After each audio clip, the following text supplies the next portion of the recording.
सायली करणार राम नवमी विशेष कीर्तनाचा कार्यक्रम। रविराज आणि सुभेदार यांना एकत्र आणण्यासाठी सायलीने बनवला प्लॅन। तर आजचा हा राम जन्म विशेष भाग खूपच जास्त छान असणार आहे।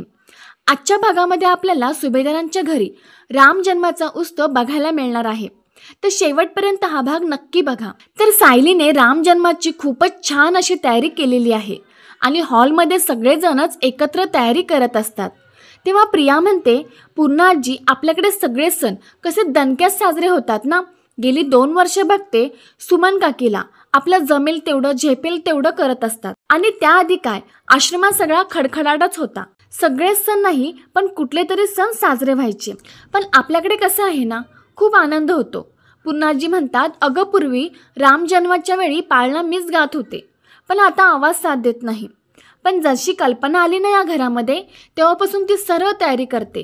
घरच्या सुनेने सगळं करायचं असतं। तेव्हा आता कल्पनाताई प्रियाला म्हणतात, तन्वी यावेळेस की नाही राम जन्माची सर्व तयारी तूच कर। आणि त्या सायलीला टोमणं मारत म्हणतात, बाकीच्या लोकांनी हात लावायची काहीच गरज नाहीये। प्रियाला आता टेन्शन आलेलं असतं, कारण तिला कामं करायचा खूपच कंटाळा येत असतो। ती मनातच म्हणत असते की म्हणजे नक्की काय करायचं असतं।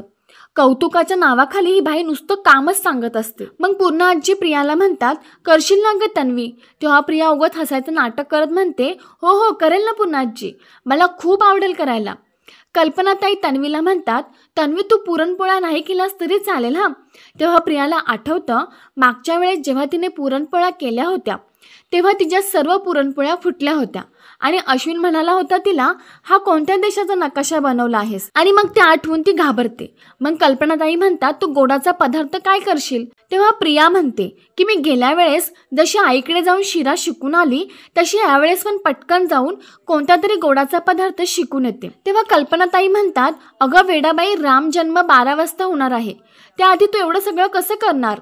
तेव्हा सायली म्हणते, आई मी प्रसाद अगोदरच बनवून ठेवलाय, बाकीची सगळी तयारी करू द्या तिला तुमच्या सांगण्यानुसार। मग प्रिया पटकन म्हणते की मी आई हार करू का, आणि ती लगेचच हार ओवायला बसते।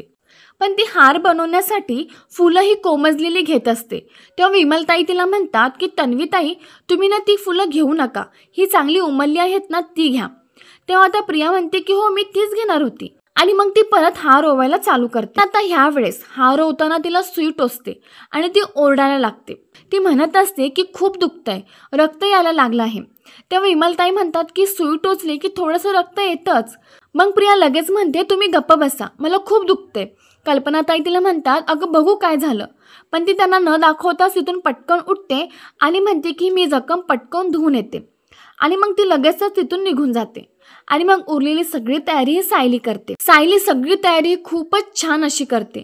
नंतर पूर्ण आजी म्हणतात, 12 वाजत आल्यात, तन्वी आता पाळण्याची दोरी तुझ्या हातात घे। प्रिया दोरी घ्यायला जाते तेव्हा विमलताई म्हणतात, राम जन्माच्या वेळी पाळणा गायचा असतो ना, म्हणजे यावेळी पाळणा तन्वीताई गाणार आहेत। पण सगळ्यांनाच माहिती असतं प्रियाला काही पाळणा म्हणायला येत नाही। तेव्हा कल्पनाताई म्हणतात, असू देत पूर्ण आई, आता पाळणा तुम्हालाच गावा लागेल। तेव्हा पूर्ण आजी म्हणतात, आता नाही जमत मला, तुला माहिती आहे ना माझा आवाज कसा झाला आहे। तेव्हा विमल पटकन म्हणते की सायलीताई आहेत ना त्या गातील, कृष्ण जन्माच्या वेळेत त्याच तर पाळणा गातात, तेव्हा अगदी कान आणि मन तृप्त होऊन जातं। तेव्हा आजही त्यांच्या सुरेल आवाज ऐकून प्रभू रामचंद्र प्रसन्न होतील। तेव्हा पूर्ण आजी म्हणतात की कल्पना, आपल्याकडे दुसरा कोणताच पर्याय नाहीये। तेव्हा पूर्ण आजी सायलीला म्हणतात, तू पाळणा गातेस म्हणून पाळण्याची दोरी तुझ्या हातात आहे, हा मान आम्ही तुला स्वइच्छेने देत नाहीये हे लक्षात ठेव। आता इथं कोणी गाऊ शकत नाही म्हणून हा मान तुला मिळतोय। सायली खूपच खुश झालेली असते, कसा का होईना पण तिला हा मान मिळालेला असतो आणि तिला पाळणाही गायला मिळणार असतो। आणि मग सायली ही खूपच छान असा पाळणा गाते। तिच्या सुरेख अशा आवाजाने पूर्ण आजी आणि कल्पनाताई, विमलताई या सगळ्यांनाच खूपच छान वाटत असतं। तर प्रेक्षकांनो, हा भाग इथेच संपतो। तर आता पुढच्या भागामध्ये आपल्याला बघायला मिळणार आहे, सायली ही रविराज आणि सुभेदारांना एकत्र आणण्यासाठी एक प्लॅन बनवते। ती प्रतिमा त्यांना फोन करून सांगते की तुम्ही ना आज संध्याकाळी सगळ्या सुभेदारांना तुमच्या घरी येण्याचं आमंत्रण द्याल का, प्लीज माझ्यासाठी एवढं कराल का। आणि मग प्रतिमा आत्या सुभेदारांना त्यांच्या घरी येण्यासाठी आमंत्रण देतात। तर आता येणाऱ्या भागात आपल्याला सायली ही कीर्तन करताना पाहायला मिळणार आहे। जसा सायलीने पाळणा हा खूपच छान गायला तसंच ती कीर्तन सुद्धा छान करणार आहे। तर हा भाग पाहायला विसरू नका। आणि या सिरियलची अशीच पुढची अपडेट बघण्यासाठी व्हिडिओला नक्की लाईक करा आणि चॅनलला सबस्क्राईब करा.